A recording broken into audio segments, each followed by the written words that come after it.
It's like the way they treated African tribes, where they're like, if the woman was fat, that meant she was rich. And so it was just like a guy, just like with a massive bush. They were like, Jesus Christ, he's a millionaire. That's right, bitch. I can afford to grow it. Look. It's from berries. All the berries I've been eating. Take out my prickle bush. Come on, baby, let me upgrade you. I'll put some hair on your back.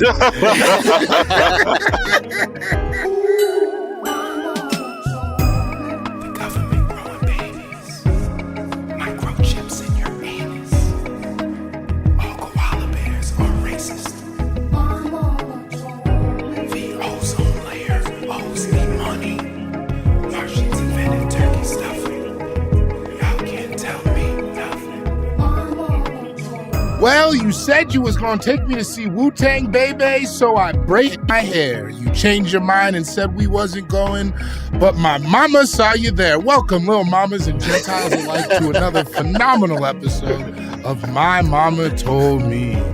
The podcast where we dive deep into the pockets of Black conspiracy theories. And we finally worked to prove that the Nancy Pelosi poop desk and the D. Wade statue are not, in fact, separate incidents. They are a part of the same modern art installation that will be continued after the election. My name is David. Whoa, Stanksy is out here making art in every... I'm going to kill you.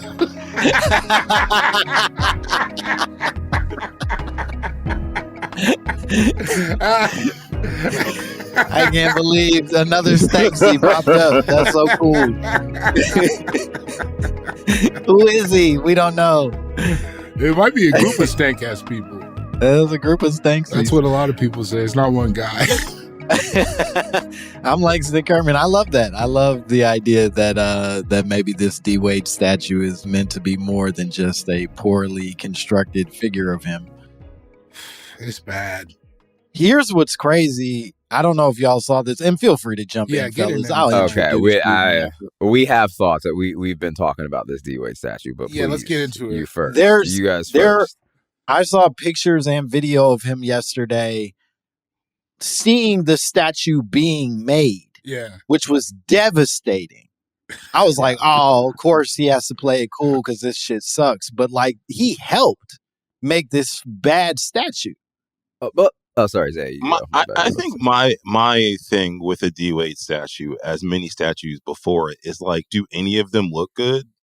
Do any of them when they come out, maybe like a Hall of Fame bust, like those can be pretty good. But a total statue, like the Ronaldo one, the Kobe one, the Kobe ones, both of them, look terrible. Here's what I'll say: Karl Malone's turned out fine. But that's because he's ugly. It's because he's ugly. You can make statues. You can make statues of ugly people because, to a certain extent, you're kind of just like, all right, is this them? And you're kind of like, I mean, it's, yes and no. But to him seeing it, because I've really thought about this. Have you ever like for the sake of argument, maybe a partner or a spouse or a friend is like in the middle of like cooking you dinner and you're like, this looks rancid, and you're like, and then sometimes at the end when it's all said and done, you're like, wow, that was really good. I was nervous from what I saw. Right?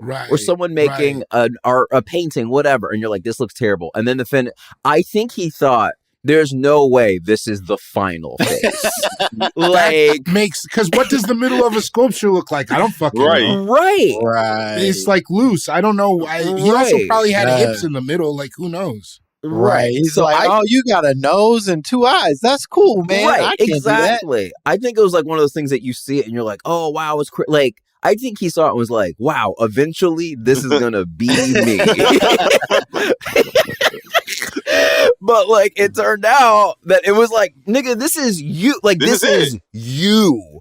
This is it. This is Lawrence it. Fishburne. It really does make you respect like those old Renaissance artists in a way that I don't think I ever did. Where I was like, David don't seem that hard, and then you suddenly see what the fuck they offer, and it's like, oh no, that's crazy. But also, to Yassir's point, everybody was ugly back then, so maybe it was a lot. The whole craft was a lot easier. I think it's two things. Everyone was ugly, and then Zaya started to you off. And the other thing is that they were all dead already. So you could just do whatever you wanted. Mm-hmm. Like, they didn't build the statue of David while David was alive. So you're just like, yeah, he was hot and he had abs and a little ding-dong, but a lot of pubic hair. When he lost in penis, he made up for pubic hair. Not a lot of people have as much pubic hair as my boy back then. That was like the laws of attraction were different. Big bush, little wiener. Yeah. Hey, big heart still mattered though, you know? Yeah. More bush means you're warmer in the winter. Yeah. Also, sorry, just one more thing about the D-Wade statue. Again, every time it comes across my timeline, I look at it for 10 minutes, and that's not a joke. Like, I'm just like, how... It's also not a human mad expression. It's like a cartoon's expression of being mad. You know what I'm saying? So, like... It's got Elmer Fudd stubbing his toe qualities about it. Right. Our guests today, we've talked to them now for 10 minutes without even introducing them. I don't even know if this is worth it at this point. But they're insanely funny people. We're so happy they're here. You know them from so many. Collectively, the credits between these two gentlemen is so deep that I won't even waste your time. They're amazing. I love them so much, and they have a brand new film coming out November 1st. It's called The Gutter. I had the pleasure of playing a very small part in it, but my God, is this a funny movie that y'all need to go out and see. Stop it. Give it up for Isaiah and Yassir Lester. You raggedy bitch. He put that after he said Yassir Lester. I just want to point that out. That's true. That was it. We don't have time for these shenanigans because you all came to us with a conspiracy that we're very excited about. You said, my mama told me. The mixed people agenda in commercials. Yes. And this is a good one. My mom literally told me that. This is good. This isn't a joke. Our mom, she said this to us. And we were like, what's the conspiracy? Because this commercial plays, it's for like Tyson chicken. Keep in mind. Mm-hmm. In the commercial, there's like, I can't remember if it was a black mom or a white mom, but either way, it's a mixed couple, you know. And they're about to go to town on a bunch of fried chicken with their like little ugly mulatto Langston like children. Oh my God. We use butterscotch over here. That's the term. Yeah. And you know, they actually called them Malangstons in the commercial, which I was like, wow. But no, not my childhood nickname. Was it really it? No. I was like, wow, there's some clever kids. There's some clever kids. But it's like this mixed family, and they're eating all this fried chicken, and the black parent, whether it was the dad or the mom, and two representatives from Tyson's Chicken walk in, and they're like, see, very white. And they're like, look how much this family like loves our chicken. And then it's just like, Tyson, buy it or whatever. Fuck. And mom sees the commercial, and she's like, can you believe that? And we're like, yeah, that's crazy. And she's like, I know. Why are there mixed families in every commercial? And we were like, I'm sorry, what? That's what you pulled from the commercial? Not the fact that they're literally like singing moon cricket songs and licking their fingers as they're eating fried chicken. And she was just like, it's just everywhere. Now, keep in mind, for the listeners who can't see us, me and Isaiah have different dads. Isaiah is a full-blooded black man. My mom is black and my dad is Palestinian. So I was like, first of all, you made me this way. Like, you are talking about it, and I am the product of the thing that you hate. So this is a very weird situation. Just about like interracial stuff and mixed people stuff in general. Like, she has this, it's just like she'll talk to us about it. Like, who showed up? We're watching the BET Awards, and somebody showed up with a white woman, and she was just like, "See, there you go." And I was just like, "Mom, you did that twice. You did that with Yassir. You did that with my little sister." Like, it's just that I don't understand. I don't understand it. I think it's cool that you guys watch the BET Awards with your mom. I feel like it was by coincidence. Yeah, but it's a concert. That's a tradition in the it's also because it's a concert, you know. And black people, we love a televised. We like concerts, and so the BET Awards is just a concert. So I think that is, I think that's the reason. But our mom, again, love her dearly, and just as all moms do, as they get older, they get crazier, and she's really, really, as we get older, very against the mixing of the races. Sorry. That feels relatable in some ways. I think my mom similarly, like you were married to a white man, and now when I talk to her, she like has these weird sort of like lines that she's drawn in the sand, and it's like, lady, you ain't living nowhere near. Like, there's so much evidence. Brother, it doesn't change on my end. The only thing I will say is my mom also, whilst being married to a white man, very racist still. That's good though. That's like, so it's been consistent.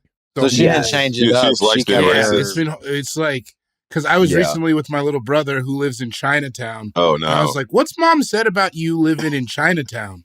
And then we just had. I'm not going to go into it. Yeah. I can surmise what the conversation. Same opinions she's always had. Yeah. Not pro. I'm going to assume. My mom doesn't do a lot of voices, but when she does, she doesn't do a lot of voices, but when she does, you can guess exactly where they're from. You kind of can't, is why it's fun. Oh wow! I'll say that because she has thick accent also. Like she does that thing immigrants do, where they pretend that they don't also have the accents. You know what I mean? Yeah. Which is I'll say fun. This.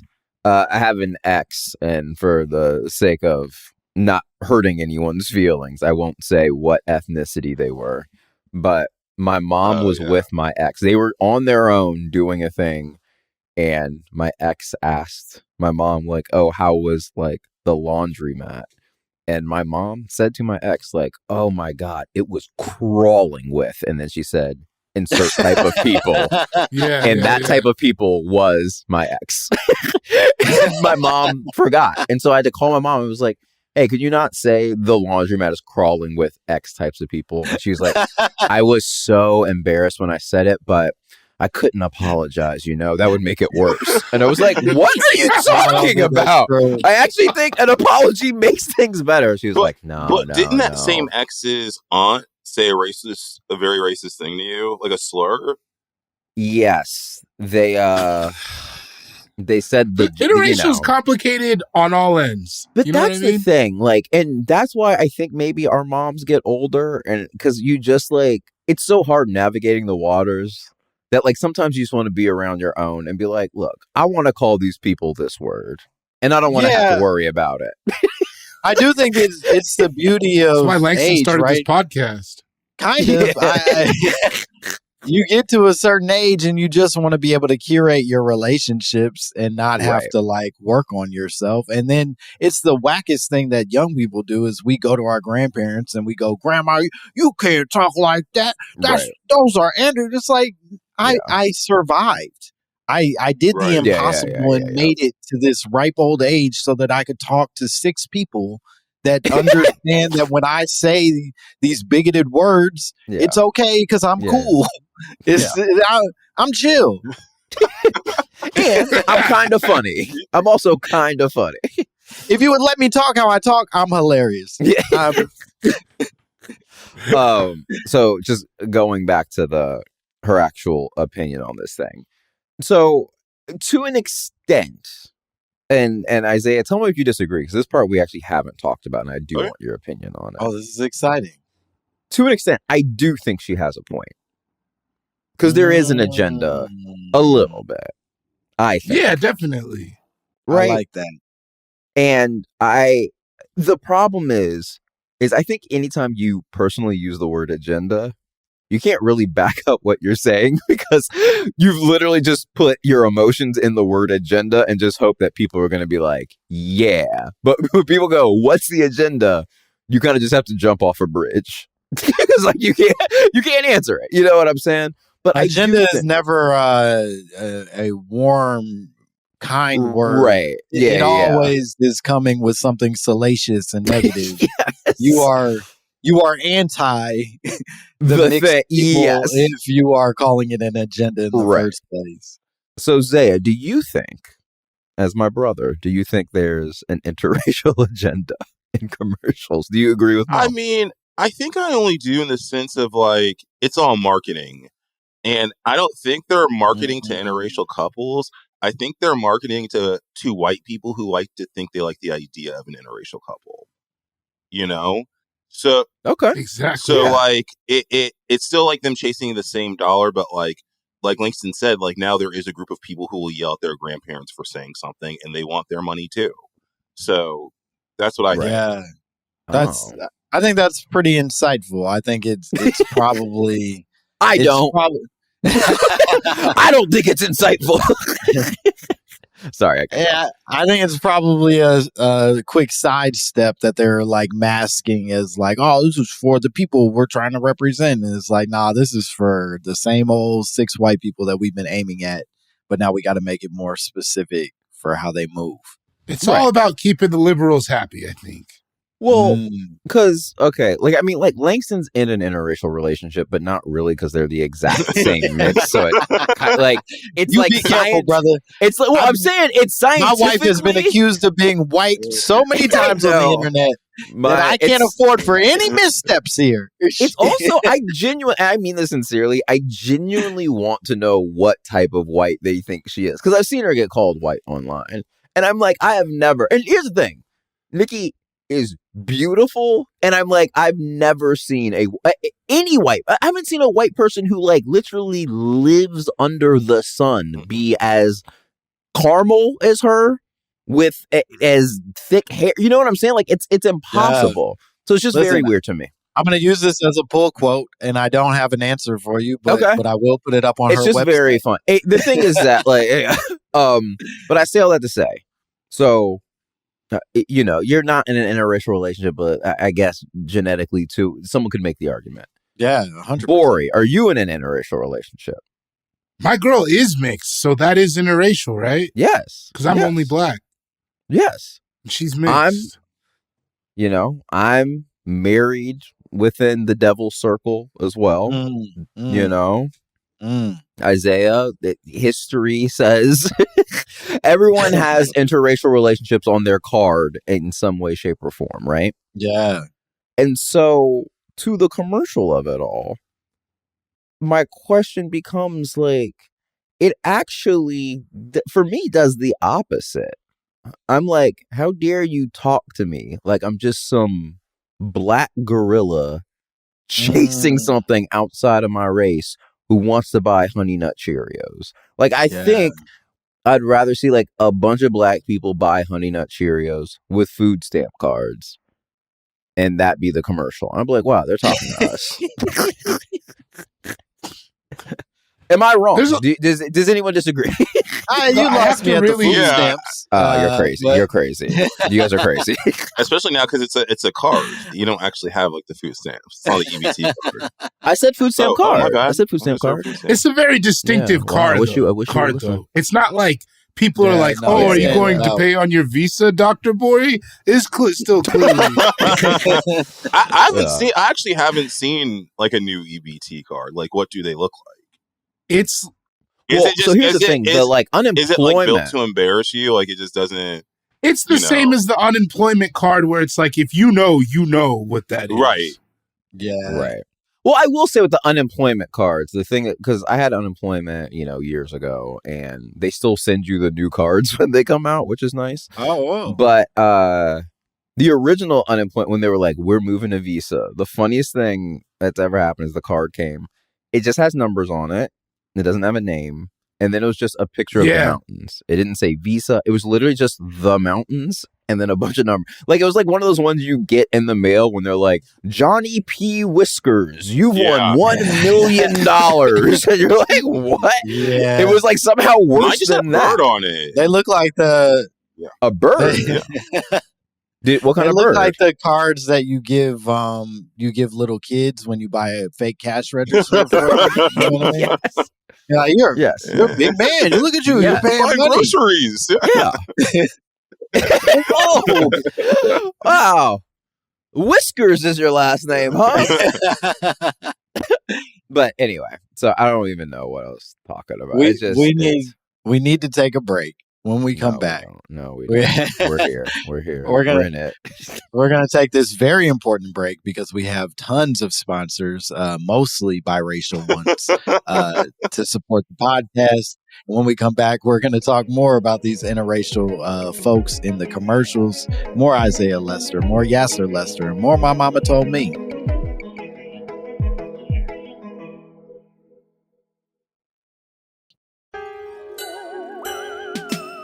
I'm back with fully American internet, possibly. It's Mexican internet, but I got it. We're back talking. Any preguntas más? We're speaking about this conspiracy. I lost half of the conversation, but I think we landed on that it's real, right? Have we all agreed that it's real? I don't know that we've agreed on anything. I did some research that I'm excited to run you guys' way, and let's see where you land on all of this. So, we're talking about the mixed people in commercials and whether or not there is an agenda, a conspiracy to put them in the commercials. The most infamous and maybe the originating patient zero example of these types of ads comes from a Cheerios commercial from 2013. You may remember this commercial where a little mixed child is looking at a Cheerios box, very curious, in front of her white mom. And she says, "Mom, is it true? Dad told me that Cheerios can help your heart." And the mom sort of looks at her funny and she says, "Shut up, little nigger girl. Stop asking me questions. Get out of my house, you little nigger." Your big flapping lips. Stop trying to rob me. Get out of here. Scram. Rakisha, no. Police. There's a little black girl in my kitchen, and she's eating all my food. It's like a monkey just jumping around. The Honey Nut Cheerios bee just stings her 12,000 times. It's like, leave this beautiful white woman alone. Get out of here. Anyway, I'm sorry. What did the mom say? The mom looks at her very curious and she sort of implies, yeah, that's true. And then, and I shit you not, this is the commercial. Then it cuts to the father, Rapping. the black father who's sleeping on the couch. Come on, that's not true. Don't say that. That's not true, Langston.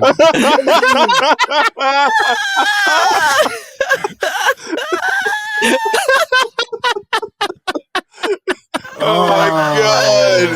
Oh my God.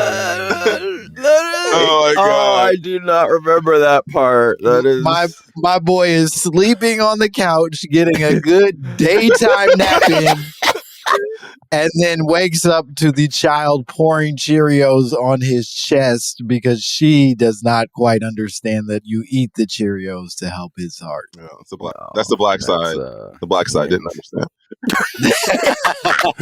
Thinks Cheerios are magic. God, I gotta watch this commercial. Yeah, I gotta run it back. It's a phenomenal, it's meant to be this sweet, endearing thing, but as you all might remember, it becomes this giant blow up on the internet. People are outraged. They're screaming about the offensiveness of this commercial, so much so that General Mills has to completely take down all comments on the YouTube of the commercial.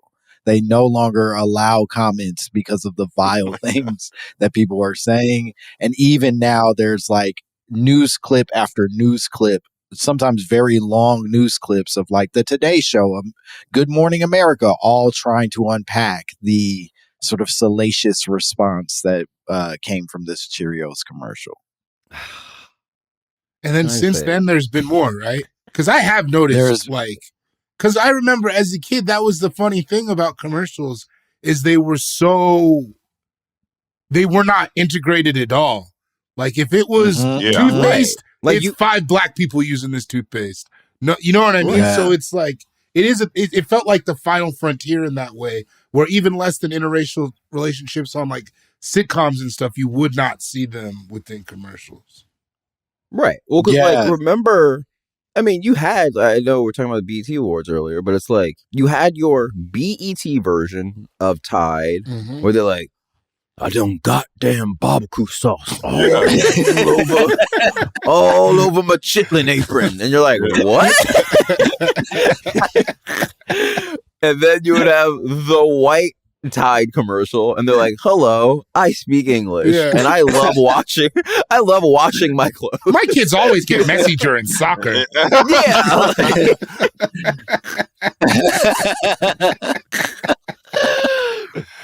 But maybe that was the play. They're like, what if black people also ate cereal? Yeah, what if everything isn't barbecue sauce for them?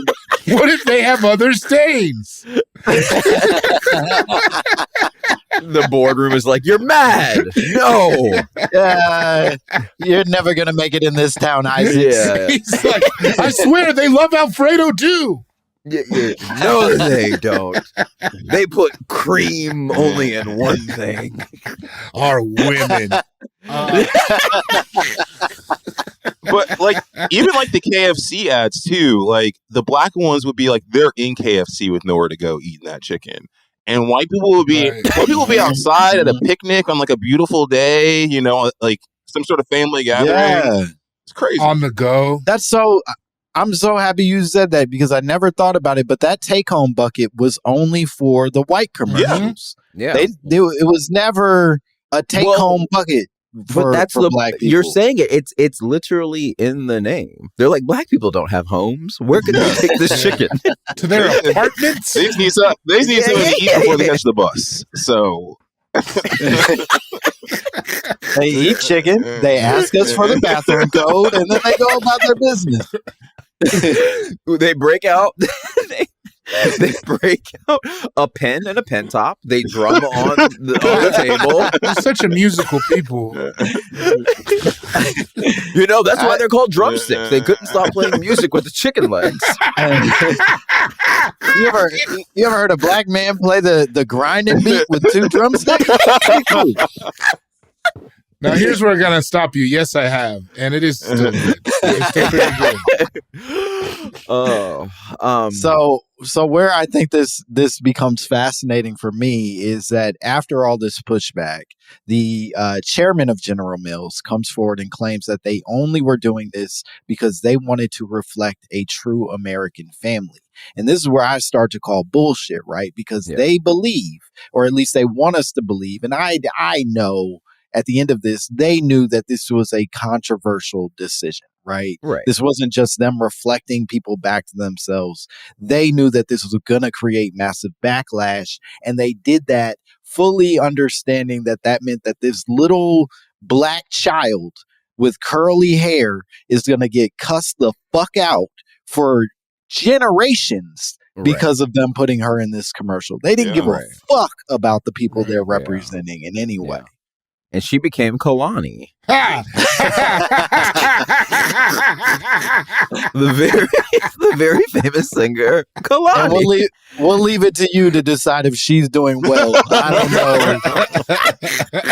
I think that's very much up for interpretation. I am interested to hear. I mean, I guess you were too old for you both were too old for it to have come out and for you to have felt any type of representation, right? Did you feel like a lack of mixed race representation when you were a kid? Are you talking about me and Langston? Yeah. While you and Isaiah just sit there brown as hell judging us. Listen, it was time to turn the tables on this thing. No. If David's like, me and Isaiah have always felt good about ourselves and our identity. How did you guys feel about this commercial? You guys, we've always known who we are. What about you guys? I never yearned for that. I don't know how you felt, but that was never like a yearning for me to be like, I just wish there were more mixed people. Well, and Langston, we had similar upbringings to an extent, but like, we were only raised with our mom. And our mom is black. So my mom was always like, yes, Yassir, you're mixed, but like you ain't black. Mixed like yeah. But I will say one time, I remember I was crying because people at school made fun of me for being light skinned. And my mom was like, it's fine. Well, hold on. This is a good story. My mom was like, it's fine. Like, get over it. And then one time Isaiah got picked on and she said to him, she was like, you got to stop that, Isaiah. You know what I'm about to say. And she was like, you are my only beautiful black baby. God damn. And me and my sister are like eating ice cream and like stop. We're like, She did say that. She did say that. Oh, man. Yo, that's crazy. It ruined Yassir's life. It ruined Yassir's life. Yeah. Every other baby in this house is a mongrel. You are my only beautiful black. Pure of God's creation. Oh, man. And my sister are like, okay, so do you want us to finish cooking dinner, or is that why we're forced to do slavery in the house? That's so funny. But here's a quick thought, and David, I'll answer your question first.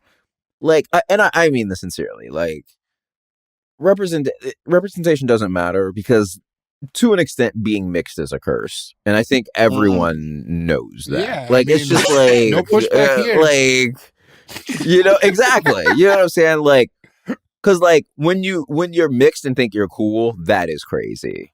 You know what I'm saying? But also hating being mixed is also crazy. So there's just kind of nowhere to go. You're just gonna have to like I don't know, sit in a like Subaru Outback and be like, what does it all mean? But, like, those mixed is beautiful people. Oh my God. Yeah, go into, because I've always been curious about, because from the outside that sucks, but I've never thought about it. I think it hit a wave in the 90s where we were being told to take pride in being biracial, triracial, whatever your combination was, in part because for years people literally were not allowed to legally make us, right? And then suddenly in the 90s, maybe the 80s, but I don't know it well enough, but like the 90s for sure, they were on this big kick of being like, you are beautiful, you are the future of what this country looks like.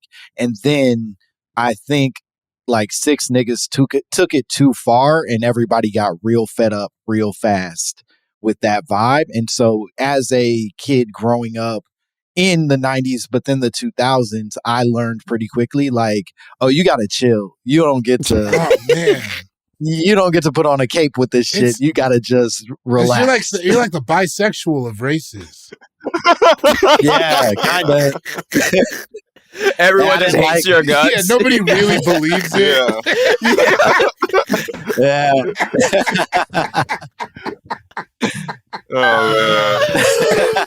Oh no. I don't like that. Is devastating. Feels, yeah, that was pretty devastating. No, I'm sorry. That's tough. That is hard though. But to all that, because that's what I've always thought about, like, with this inclusion inside of commercials and things like that, it always seemed to me that like the biracial people that I've known in my life seem to kind of go one side or the other. So the idea of this blended family does not seem like a representation to them necessarily. It seems more like Isaiah was saying earlier, it seems like more for like white liberals to be like, oh yeah, we eat the same Cheerios that black folks eat or whatever. Well, speaking to that representation, one of the things that they point out after that commercial is that, and part of why they claim it sort of has this pandery quality to it, is because they specifically chose a black dad, white mom, which was the thing that most people were offended by, right? That's what they... That was the biggest pushback of the commercial. No, yeah, and also it was like they knew what they were doing because they teased it because they were never in the same room together as well in that commercial. They keep them separate. Right. You never see the two of them with the kid in the same room. So they knew exactly what they were doing. They couldn't have them on the same shoot day. No. Yeah. It was Ali Larder.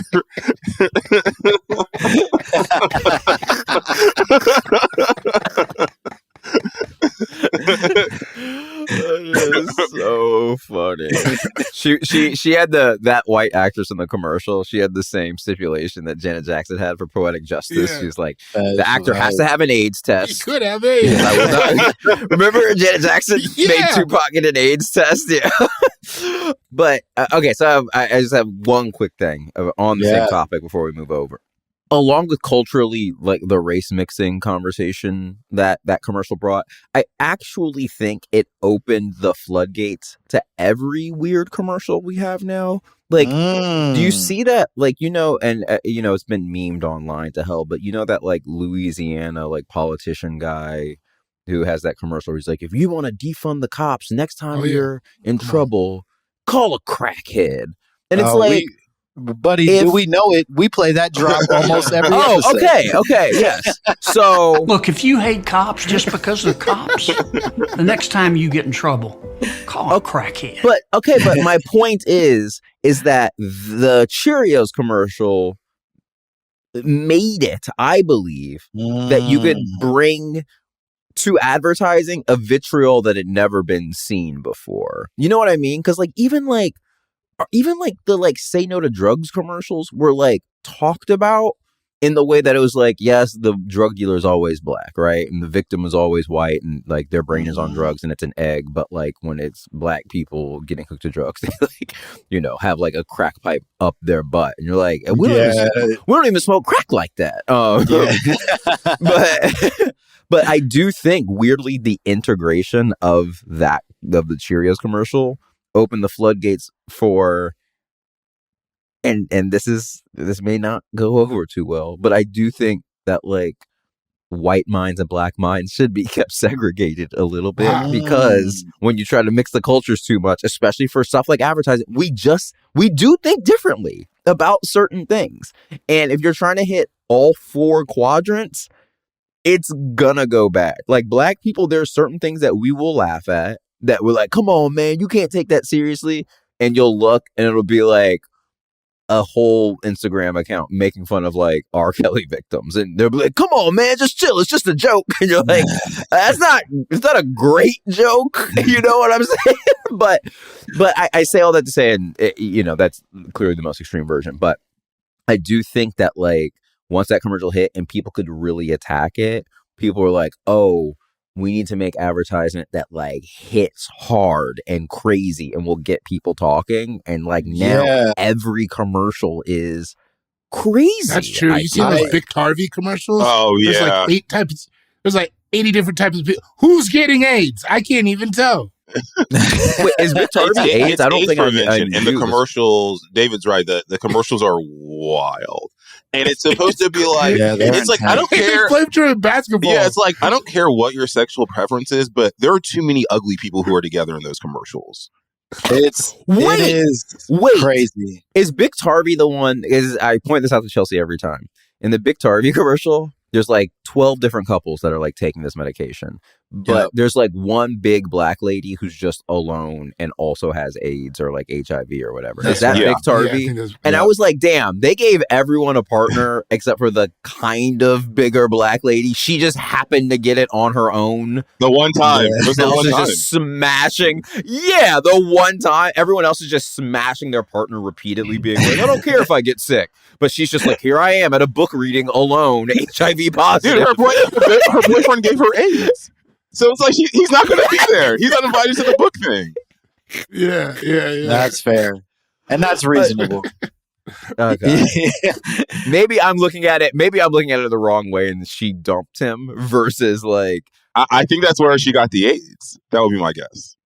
No, but I'm saying that in my head, he gave her AIDS and then bounced, and she's just like a lonely book reading AIDS person versus like everyone else who had their partner. But you guys are saying she got AIDS from this person and she was like, get out of my life. I'm going to a book reading. Here's what I'll say. And I think this is maybe the most important part of some of this conversation is that it is a commercial.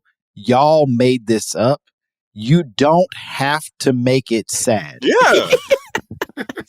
These are not real people. She can have 4 boyfriends if you want her to. And instead, you chose her to make her sad and alone in the library. And that's not the same thing. You know what I mean? Like, and it's frankly my critique of a lot of these conversations of representation is that, like, look, I get it, the idea of wanting to see people who look like you, but what an absurd thing for us to turn to Cheerios to do that for. You know what I mean? Yeah. Like, I don't give a fuck whether or not these advertising companies and corporations have people that look like me. I care more if, like, fucking the networks that I'm trying to sell things to allow me to create real representation for myself and others. But Cheerios, they can keep Cheerios white as far as I'm concerned. It is the whitest here. Can I also just say, I looked up that Biktarvy commercial. She did write the book. She's in a book signing. That's even. So I feel like she wrote like a harrowing memoir. But that's sadder to me. That's sadder. You got no precious? One. You didn't bring a date. Yeah, you didn't bring a date to the book reading. I think the name of the book was "There's No Us in AIDS," and it's like, oh boy. Hold on, I'm hacking. I found it. It's the book is called A Lover's Journey. Oh, okay. Oh no. Okay. And it's got a picture of a much smaller black woman on the cover. I don't know what's going on. Oh my God, David. This is bad. The problem is because of the commercial, we already know how it ends. You know, the journey doesn't end well. It's a journey. Oh no! Oh man! And it's like a lover's journey. Oh, this commercial does suck. Fuck. Here's a question about the Cheerios commercial. Yeah. Do you think that nigga was just asleep on the couch and they're like, just roll?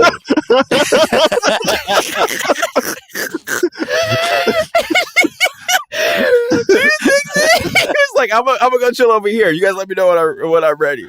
And he was just like, and they're like, you know what? Just we don't want to talk to him. I think it depends on action. I worry that it was like one of those commercials that are weirdly directed by famous people. You know what I mean? Like Christopher Nolan. Oh, yeah, it's like Tommy Lee Jones. Yeah, it's like, I did the Cheerios commercial. Why? What's up? Clint Eastwood was like, we got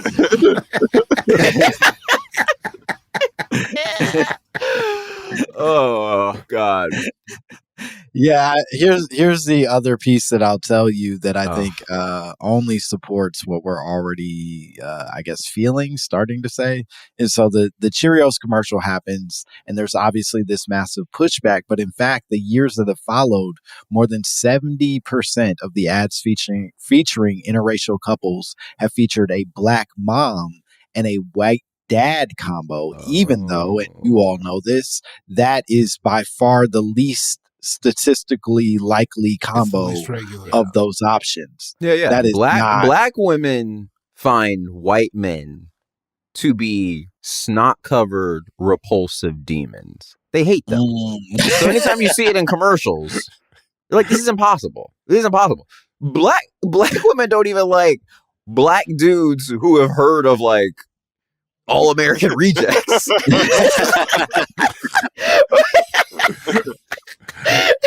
I would like our listeners to know I have no idea what Yassir's talking about. Yeah, exactly. I was going to say, that's going to get cut. That's going to get cut. It's a beautiful thing. Yes, we are going to have to. Yassir, this is going to be the most cut episode we've ever had. I assure you, my man, you are not going to corner us. Them two goofy ass British motherfuckers got in trouble giggling with Schultz about some weird racist shit that he said. You ain't gonna get us, bitch. Yeah.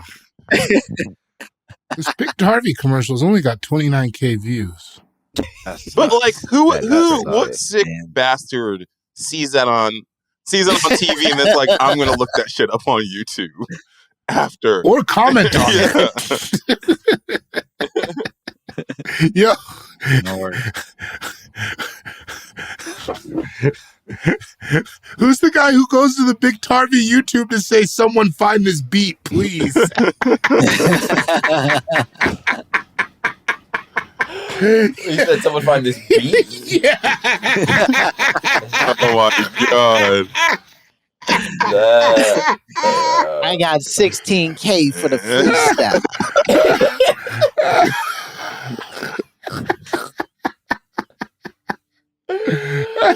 Oh man. Wait, check this out though.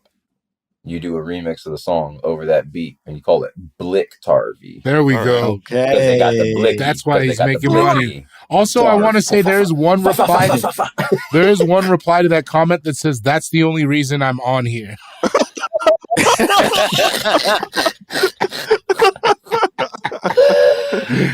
Oh my God. Oh, man. So funny. Bro, we're in a bad way. It's not going good.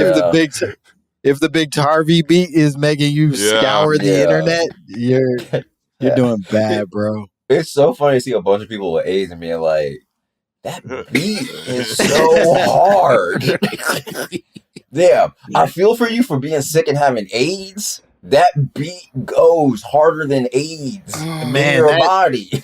That beat is a real epidemic, huh? That's yeah. That beat is sick. Listen, there's a lot of people here for the beat. Is way sicker. There's a lot of people here for the beat. I gotta listen to this beat real fast. Yeah, maybe that beat is crazy and I don't get it. You should just comment back like, hey, I made the beat for this. I don't have any questions. You want a Biktarvy style beat? Yeah.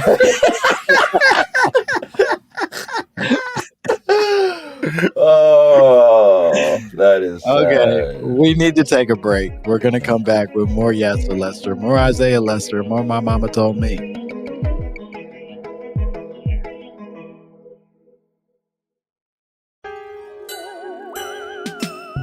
Pop my butt, pop my butt.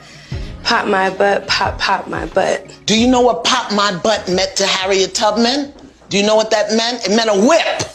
We are back. We are discussing interracial commercials. Pros? Cons? I know. The light. Did we find a pro yet? Well, here's what I'll tell you. Maybe this will help guide us towards a pro if there is one. As of 2022, a study says that America now has a 94% approval rating for interracial marriage. That makes sense. Compared to 4% approval rating back in 1958. So, I mean, okay, hold on. That's not really. How many of those are Asian? First of all, well, it's also not like a full control. That's not a real control, like or variable, right? Because like if you knew like what interracial relationships were, and then like this Honey Nut Cheerios commercial aired, and then it's like all of a sudden there was a spike in approval. But from 1950, like that was just people being alive and like getting married. Like, can you do it from this commercial aired, and then there was, a bunch of Zendayas born?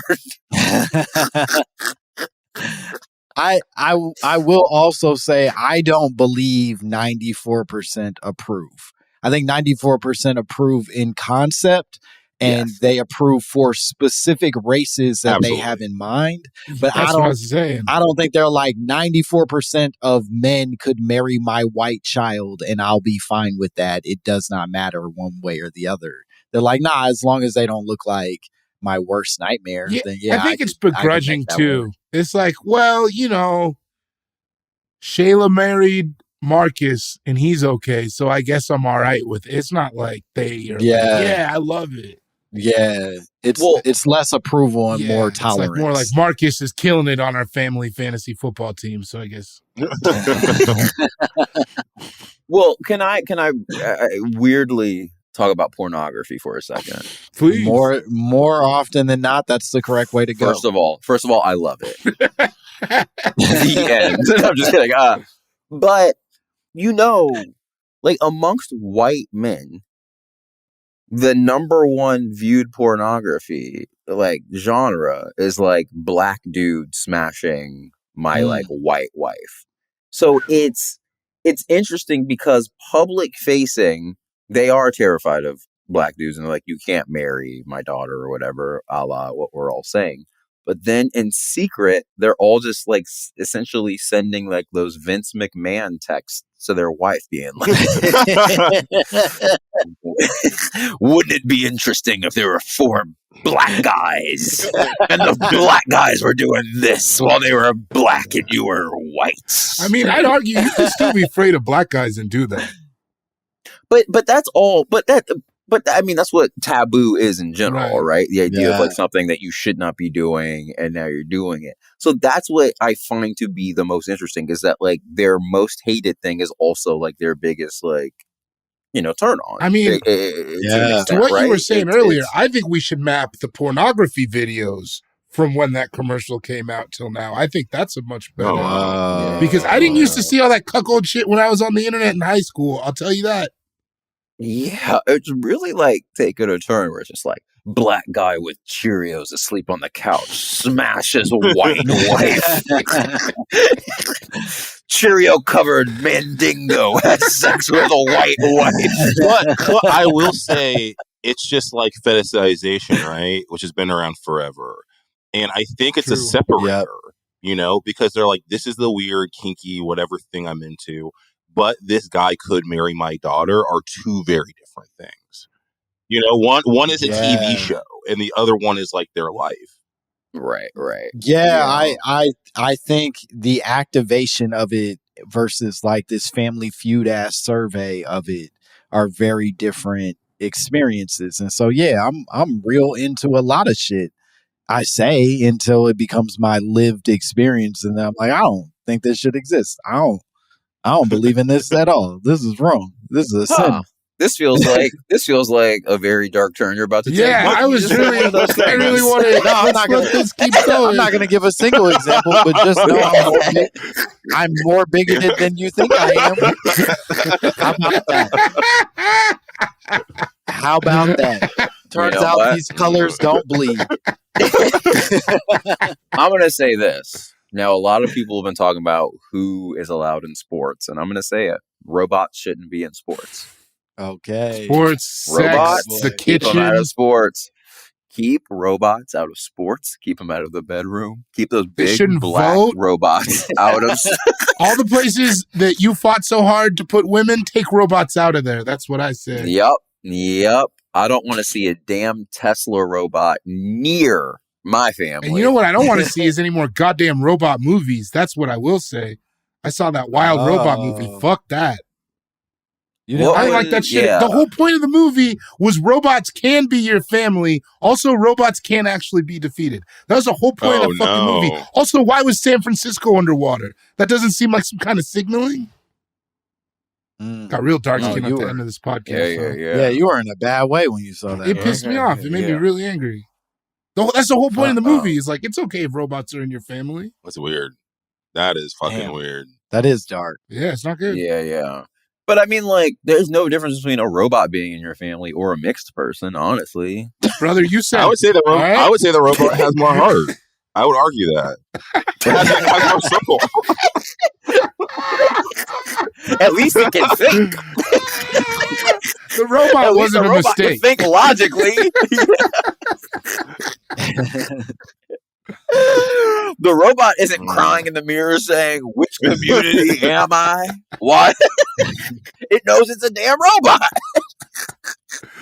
I'm gonna see the movie now. I think I'm gonna see the last piece of information that I'll throw your way is that according to that same study from 2022, America, in terms of interracial couples, has jumped up since 1967 from 3% to 20% of married couples that are interracial in some way, shape, or fashion. I was gonna say that's wild because 20% is such a low number, but I feel like they're everywhere. So maybe that is something.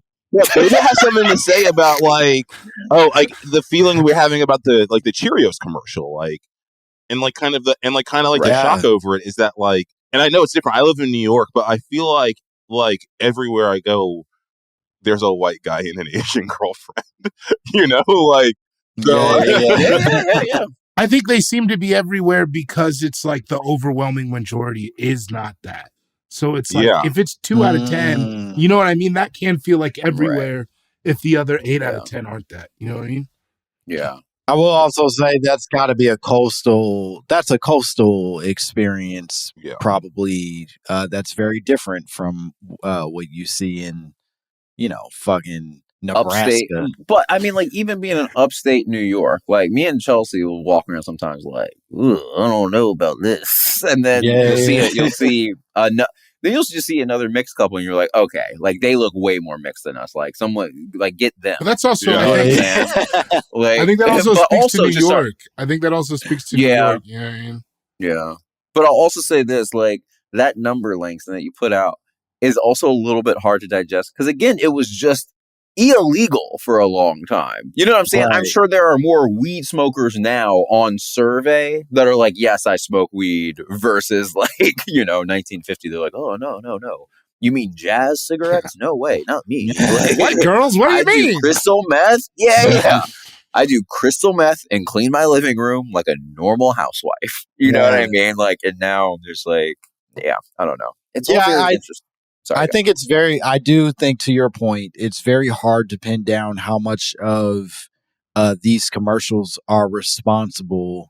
I don't know what I'm doing in that sentence, but I don't know. It's unclear what responsibility the commercial has for our growth as far as like tolerance and welcoming of interracial shit, and how much of that is just time and pressure and fucking media in all ways, shapes, and fashion trying to do that. More importantly, I think it seems like we all agree that either way, these fucking corporations are not doing this because they care about the mixing and blending of families.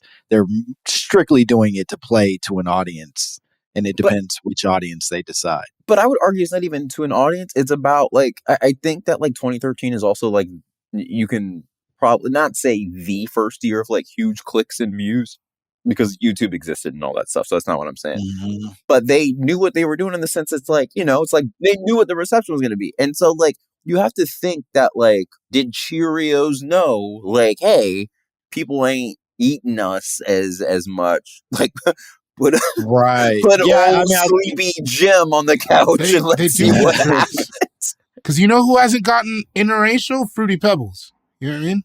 But I think to your larger point, this question of who they're marketing to and how they're marketing it is really like in 2013, we start to see them really pinpoint, we can be trolls too. And corporations discover trolling as a method of bringing more attention to their shit. And with that, we're seeing more and more of that trolling, even under the sort of guise of equality and representation and all these other things. Yeah. Do you guys think equality as a concept should be across the board?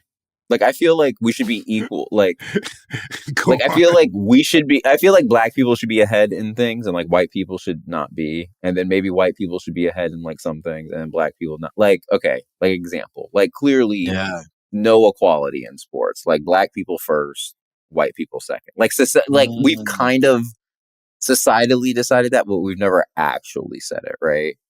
And then like for like white people, I feel like witchcraft. Like white people, like there shouldn't really be black people in witchcraft. In America, what I'm saying? That's a very American thing. In America. Yeah. But I'm not talking about like, I'm not talking about like traditional, like actual worshiping of nature, voodoo. I'm talking about like what witchcraft is here, like where it's like you draw a pentagram. Yeah, like the Omen and like. Yeah, I got you. The craft. You're saying silly Billy witchcraft. Yeah. Yes. So I feel like in that regard, like, hey, like white people, that's y'all's. Well, like we'll back out. You know what I'm saying? Like, so I don't think because like Santa Claus. Like, I think that like I don't think there needs to be a black Santa Claus. You know, I think they can have their own shit. Like, thank you. I thought it was the dumbest argument that we could have had was yelling at this insane white lady that she needs to acknowledge there are Black Santas. And it's like, for what, man? In what way does this make you feel any differently about yourself? I think that's the problem. It's crazy. It's like the thing. Like this was what this. Oh, sorry. I was just gonna say, I think all that is the problem with giving out equality piecemeal, because then it's never going to be equal. You know what I'm saying? But that's what I'm saying. But that's my point. Is that at least we know. So it's just like there's just gonna be certain things. We just take the L on certain things. We take W's at certain things. Like in 2020, when everyone was like kind of losing their minds, and we had a lot going on as a country racially. Mm-hmm. And I saw this thing where there was like this article. It was just like, this Black surfer wants people to know that Black surfers matter. And I was like, not really. No. Actually, not really. Because like surfers don't matter. You know what I'm saying? Like the last thing I think about is surfers. And it's like, yeah. And now I have to be like, Black surfers? No, bro. Like if you get eaten by a shark, like the Soul Surfer, like maybe I'll talk about you. But like there's no other reason for me to specifically think about Black surfers. Right. You know what I'm saying? Also for you to want me to care today is crazy. Yeah. A man got kneeled on for 8 whole minutes. Yeah. And you want me to give a fuck that you go out in the ocean? I don't care, man. For leisure and sport. Like, you do not have to surf. Like, George Floyd, like, had to go to a store. You know what I'm saying? Like, these are two different things. So, like, that's silly. What I'm saying. No equality. We don't need equality across the board. All right. Now we took it a step different. Like, we were all having a nice time. We agreed. It felt like we were coming to a close. And then right at the end, that Tony Hinchcliffe came out of you. Nah, man. And here's the thing. Just to be clear, for those listening, not seeing, this is Isaiah Lester. No, it's not, because the other voice sounds like a little bit colder than a robot. And you know what that... You know what that means. You know who that is. There should be no equality. You know what shade that is. There should be no equality. You know what's behind those light eyes? Nothing. That's why they're so light. Yeah. There's no blood getting to it. It's just all right. I think we did it. I think we made it through this gorgeous episode. Yassir, Isaiah, could you tell the people where they can find you and what cool shit you guys have going on? No, I pointed to you. Why does that mean that I have to go? You go. Okay, wow. Yeah, I'm the dark skinned one. Guys, I don't like when you fight. I know, I'll go. We have a movie, Yassir and I have a movie coming out called The Gutter. Going to be in theaters near you on November 1st, also on premium video on demand.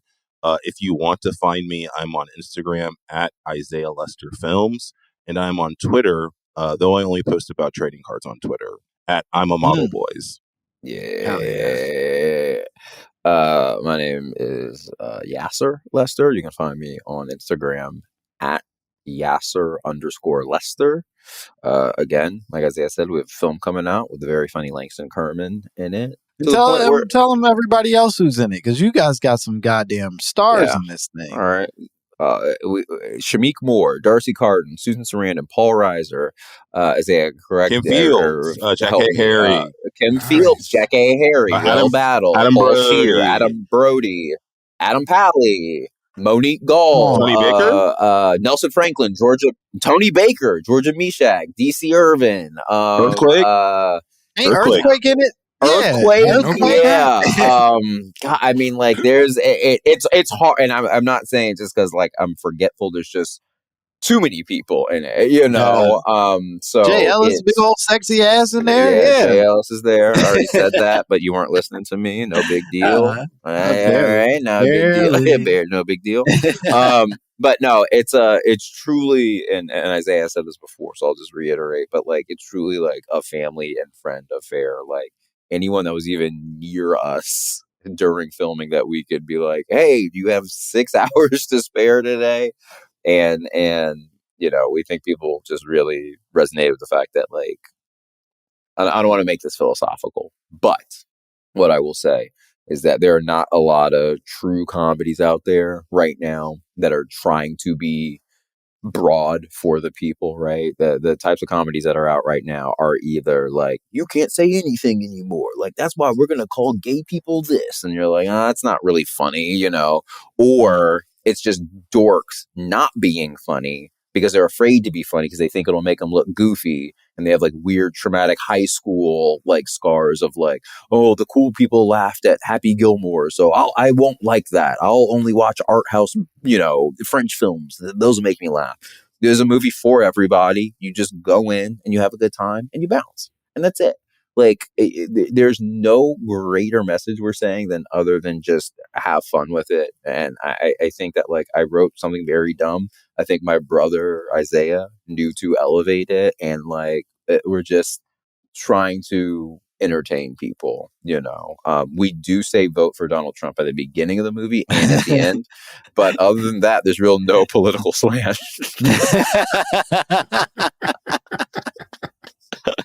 We do say criminalize abortion in all ways, but other than that, it's kind of just a feel good movie. It's just for everybody. It's just for everyone.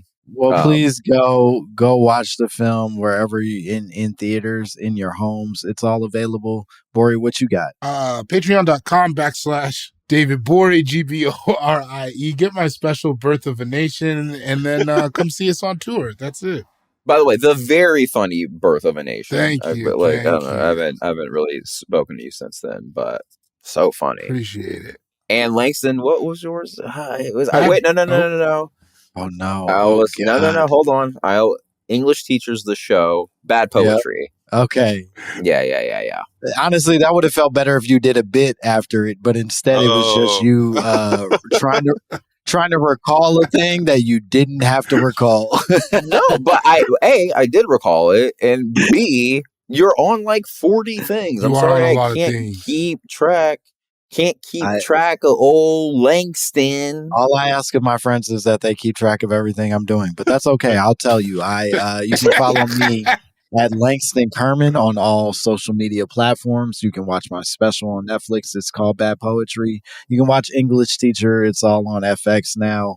And if you want to send us your own drops, your own conspiracy theories, if you want to tell us which mixed group is the true downfall of America, send it all to mymommapod@gmail.com. And even more exciting, this is hot off the presses for those of you that listen at home or watch. I don't know why I made this specific to listening. We have a new call-in number. Oh, yeah. We have a number that you can call that was set up by our producer, Bay, so that you can speak to us. You can leave us voicemails, and we'll listen to the voicemails and respond to them on the goddamn internet. It's 844. The number is 844 Lil Moms. That's 844-545-6667.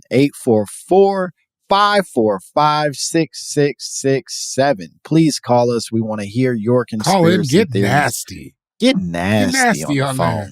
Be salacious. Be naughty. We like it when you talk to us dirty.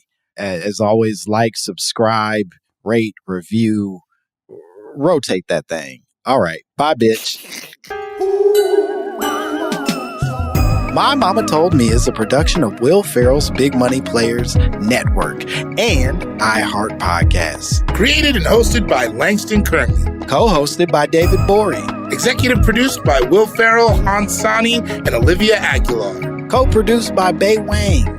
Edited and engineered by Justin Conner. Music by Nick Chambers. Artwork by Dogon Krieger. You can now watch episodes of My Mama Told Me on YouTube. Follow at My Mama Told Me and subscribe to our channel.